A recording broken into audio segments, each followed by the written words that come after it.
ಈ ಥರ ಎಲ್ಲ ಅಷ್ಟು ಬ್ರೌನ್ ಆಗೋವರೆಗೂ ಎಣ್ಣೆನ ಕಾಯಿಸ್ಕೊಂಡ್ಬಿಡಿ. ಇದನ್ನು ಹೀಗೆ ಓವರ್ನೈಟ್ ಬಿಟ್ಬಿಡೋಣ ತಣ್ಣಗಾಗೋದಕ್ಕೆ. ಈ ಎಣ್ಣೆ ಮಾಡೋದಕ್ಕೆ ಯಾವೆಲ್ಲ ಸಾಮಗ್ರಿ ಬೇಕು ಅಂತ ನೋಡೋಣ ಬನ್ನಿ. ಹೂವಿನ ಎಲೆಗಳನ್ನು ತೊಗೊಂಡಿದ್ದೀನಿ, ಒಂದು 7-8. ಆಮೇಲೆ ಒಂದು ಹಿಡಿಯಷ್ಟು ಕರಿಬೇವಿದೆ, ಇದು 1 ಸ್ಪೂನ್ ಆಗುವಷ್ಟು ಮೆಂತ್ಯ ಕಾಳು, ಆಮೇಲೆ ಒಂದು 2 ಸ್ಪೂನ್ ಆಗುವಷ್ಟು ಕಲಂಜಿ ಇದೆ, ಇದು 1 ಸ್ಪೂನ್ ಆಗುವಷ್ಟು ಕಲಂಜಿ ಇದೆ. ಈರುಳ್ಳಿ ಬೀಜನೂ ಅಂತಾರೆ ಇದಕ್ಕೆ. ಹಸಿದಾಗಿರುವಂಥ ಆಮ್ಲವನ್ನೇ ಕಟ್ ಮಾಡಿ ಹಾಕ್ಕೋಬೋದು ನೀವು. ನನಗಿಲ್ಲಿ ಡ್ರೈ ಆಗಿರುವಂಥ ಆಮ್ಲವನ್ನು ನಾನು ಈ ಥರ ಕಟ್ ಮಾಡಿ ಒಣಗಿಸಿಟ್ಕೊಂಡ್ಬಿಟ್ಟಿದ್ದೀನಿ, ಅದನ್ನು ತೊಗೋತಾ ಇದ್ದೀನಿ. ಇಲ್ಲಾಂದರೆ ಈ ಥರ ಆಮ್ಲ ಪೌಡ್ರ್ ಸಿಗುತ್ತೆ, ಪುಡಿಯನ್ನು ತೊಗೋಬೋದು, ಆನ್ಲೈನಲ್ಲಿ ಸಿಗುತ್ತೆ ನೋಡಿ. ಈ ಥರ ಮೆಹಂದಿ ಎಲೆಗಳನ್ನು ತೊಗೊಂಡಿದ್ದೀನಿ, ಒಂದು 4 ದಾಸವಾಳದ ಹೂಗಳನ್ನು ತೊಗೊಂಡಿದ್ದೀನಿ, ಹಾಗೆ ಒಂದು ಈರುಳ್ಳಿ ತೊಗೊಂಡಿದ್ದೀನಿ ಚಿಕ್ಕ ಗಾತ್ರದ್ದು, ಒಂದು 4 ಲವಂಗನ ತೊಗೊಂಡಿದ್ದೀನಿ. ಬ್ಲಡ್ ಸರ್ಕ್ಯುಲೇಷನು ಚೆನ್ನಾಗಾಗುತ್ತೆ, ಕೋಲ್ಡೂ ಆಗೋದಿಲ್ಲ. ಹೇರ್ ಆಯಿಲ್ ಮಾಡೋದಕ್ಕೆ ಅಲೋವೆರಾ, ಹಾಗೆ ಒಂದು 4 ವೀಳ್ಯದೆಲೆನ ತೊಗೊಂಡಿದ್ದೀನಿ. ಇದು ಕ್ಯಾಸ್ಟ್ರೋ ಆಯಿಲ್, ಔಡಲ್ ಎಣ್ಣೆ ಅಂತಾರೆ ನೋಡಿ, ಅದಿದೆ. ತುಂಬ ಗಟ್ಟಿಯಾಗಿರುತ್ತೆ ಇದು, ಹಾಗಾಗಿ ಸ್ವಲ್ಪ ಪ್ರಮಾಣದಲ್ಲಿ ಹಾಕಿದ್ದೀನಿ. ಇದು ಬಾದಾಮ್ ಆಯಿಲ್ ಇದೆ, ಕೂದಲಿಗೂ ತುಂಬ ಒಳ್ಳೆಯದು. ಕೊಬ್ಬರಿ ಎಣ್ಣೆ ಇದೆ, ಪ್ಯಾರಾಶೂಟ್ ಕೊಬ್ಬರಿ ಎಣ್ಣೆ ಇದೆ.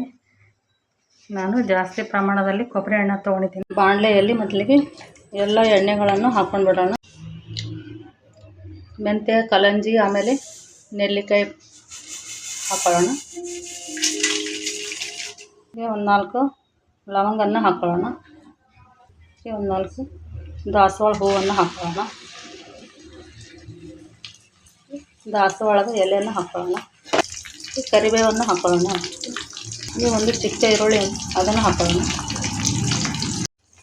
ಮೆಹಂದಿ ಎಲೆಗಳನ್ನು ಹಾಕ್ಕೊಳ್ಳೋಣ. ಎಲ್ಲವನ್ನು ಸಣ್ಣ ಉರಿಯಲ್ಲಿ ಇದನ್ನು ಬೇಯಿಸ್ಕೊಂಡು ಬಿಡೋಣ.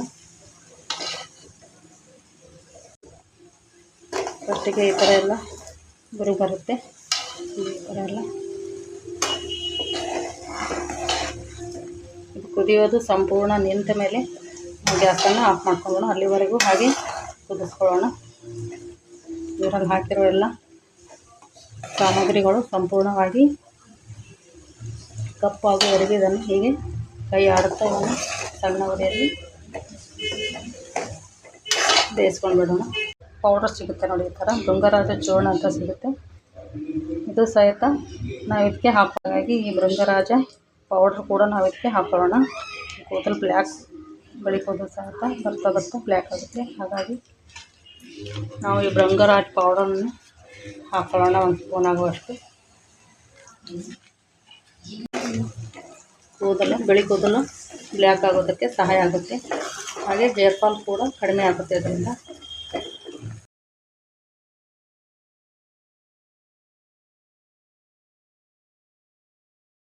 ಕಬ್ಬಿಣದ ಬಾಣಲೆಯಲ್ಲಿ ನಾನು ಇದನ್ನು ಓವರ್ನೈಟು ಹೀಗೆ ಬಿಡ್ತಾಯಿದ್ದೀನಿ. ಮರು ದಿವಸ ಇದನ್ನು ಒಂದು ಸ್ಟ್ರೈನರಲ್ಲಿ ಸೋಸ್ಕೊಂಡ್ಬಿಟ್ಟು ಕಾಜಿನ ಬಾಟ್ಲಲ್ಲಿ ಹಾಕ್ಕೊಂಡ್ಬಿಡೋಣ. ಹೇರ್ ಫಾಲ್ ಆಗ್ತಾಯಿದ್ರೆ ಈ ಎಣ್ಣೆನ ವಾರದಲ್ಲಿ ಒಂದು ಸರ್ತಿನ ಅಪ್ಲೈ ಮಾಡ್ಕೊಳ್ಳಿ. ಎಣ್ಣೆ ಯೂಸ್ ಮಾಡಿ ಮೇಲೆ ಈ ರಿಸಲ್ಟ್ ಹೇಗೆ ಬಂತು ಅಂತ ಒಂದು ಕಮೆಂಟ್ಸ್ ಮಾಡಿ ತಿಳಿಸಿ.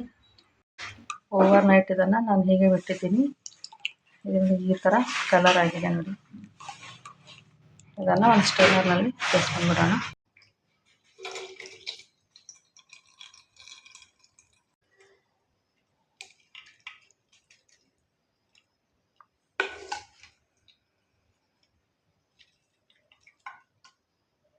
ಇದನ್ನು ಈ ಥರ ಶೋಧಿಸಿದ್ದಾಗಿದೆ.